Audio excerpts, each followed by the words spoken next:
When we speak of deliverance, there are three kinds of deliverance. Number one, deliverance from sin. Deliverance from what? Sin. Some of us here, what we need is deliverance from sin. When you have been delivered from sin, you will begin to enjoy your salvation right. God delivered the enemy of Israel into their hands, but at three levels. God will also deliver us today from our enemies and deliver them into our hands. But there are three what? Levels. Level number one, I said deliverance from sin, which is the salvation aspect, where we are delivered from sin through salvation and brought into God's kingdom. Matthew chapter 1 from verse 21. I know many, when you are with them, particularly our young ones and the children we bring to church, when you are with them, you assume that they are born again. They go back to university. You don't know who they are. Many times you may not understand what they do. But we assume, but by the time they leave the house, the dresses you gave them, they will tie it and keep it in another place. You say a young girl from a responsible home, she goes to Abuja, and then you'll be surprised, God forbid, that you should jam your own in a place where you're not expecting. Only on a school. Abunoche runs. People are laughing. But when they come, when you pray, that they pray, you think they are okay. And she will bring forth a son, and you shall call his name Jesus, for he shall save his people from their sin. It will take only a true encounter with Christ to take our children, to take our husbands, our spouses, our wives, our friends, those that are with us, those who you trust, to have encountered Christ. You must meet with Jesus for him to save you from sin. Anyone that has not had an encounter that is convincing with him, there is no deliverance. So first level of deliverance is to encounter Jesus. We have to start praying it for all our loved ones who we know that we are talking to and are not hearing us. We have to start praying that for them. Level number two, deliverance from affliction from the enemy. Now this is deliverance where heaven intervenes in fighting our battle and saving us from the attack of the enemy. That's what we looked at, Psalm 34 verse 17. That is when you are in a tight corner, there's an accident. Rather than you to end up a victim, an angel is sent to take you out of the car. And then you find yourself landing somewhere and others being crushed. How do you explain that? Somebody said deliverance from heaven. Did you do anything about it? When I was doing testimony yesterday, one of us, when I was doing counseling last week, one of us showed me a picture. She went to bed, she was cooking, and she forgot her pot.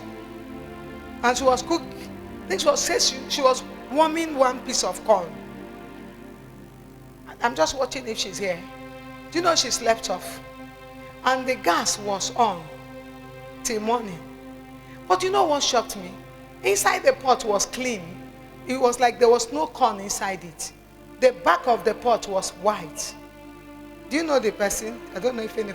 There was no smoke, no smell, no odor. She just came, saw a clean pot on fire.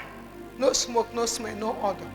The God of Shadrach, Meshach, and Abednego, he's still our God. Let me know if she will come. Ada, let her take her testimony. Then we put it, you say, is it this pot? There are moments when you sleep off, you are not there. You know, sometimes again, you should take up this mind. For those of us who want to live in this realm and stop worrying. Stop worrying. Think about it. When you were sleeping, did you know if anything entered your room? A sister friend called me from America and said, I just killed a snake, black one in my house, America. I can't see where it entered. And now a big rat. I cannot see where it entered. That bird could have come on somebody's bed. That snake could have come on somebody's bed. Could it not have? But because you now saw it now, you are afraid. What of when you had not seen it? How many things entered our houses and left we did not know? That is why the next time you want to pray, somebody say, close your eyes. Say, I'll close my eyes. It will take men who trust God. These are men who can sleep on the mountain and just say, God will protect us. That is already an act of faith. And you see them right up there, they sleep off. I remember before there was no building here. God said, come and meet me here 3 days. And I was lying there, no fence, nothing. Inside that bush, 3 whole days before any other person came to meet me here. Somebody said, I'll close my eyes next time I'm going to pray. Close your eyes and pray. You wake up in the night, you'll be looking in case there's something there. What are you looking? When you were sleeping, who was looking for you? Somebody said, I'll close my eyes and I'll trust God.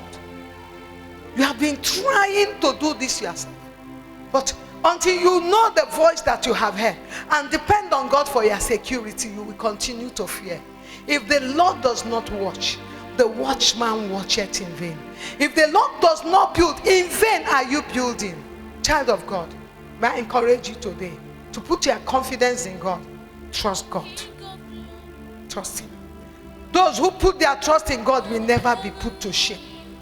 And I tell you sincerely, this caliber of this level of deliverance I'm talking about comes to people who trust God. So when you are put your, God is merciful. I'm not saying that they're not sinful. I'm not saying they're righteous. What I'm saying is that when you trust God, even when you know nothing, even when you don't know nothing, God will always take care of you. But when you trust yourself and you're always taking care of yourself, He will let you finish so that He will come when you are ready to let Him take over. Some of us need this level of deliverance today. The third level of deliverance, and I'm counting on God to bring every one of us, depending on the level where you are coming from, is delivering the enemy into your hands.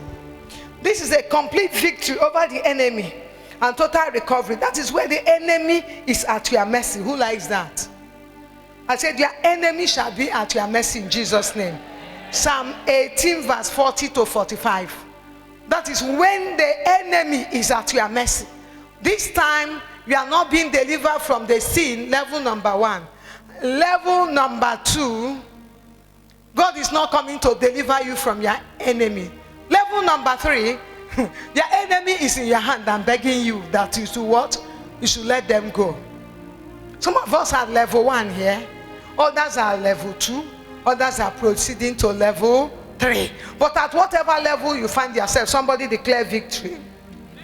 So this kind of deliverance is what we are going to be dealing with today. Israel had to arise so they can take their possession. And if you are level 1, I command you to jump to level 2. If you are saying amen, if you are not born again, then you must pray the sinner's prayer. That is how to go there. So can I pray for you? If you have not accepted Jesus today, raise your hand. When I pray for you, you will go from level 0 to level 1. So that you can move to level 2 and then you join me in level 3. Because our message today is in level 3. Come to the altar. If you want to receive Jesus today, come to the altar. Because the first thing is to receive Jesus. Whoever calls upon the name of the Lord shall be saved. Come. Come, I'm waiting for you.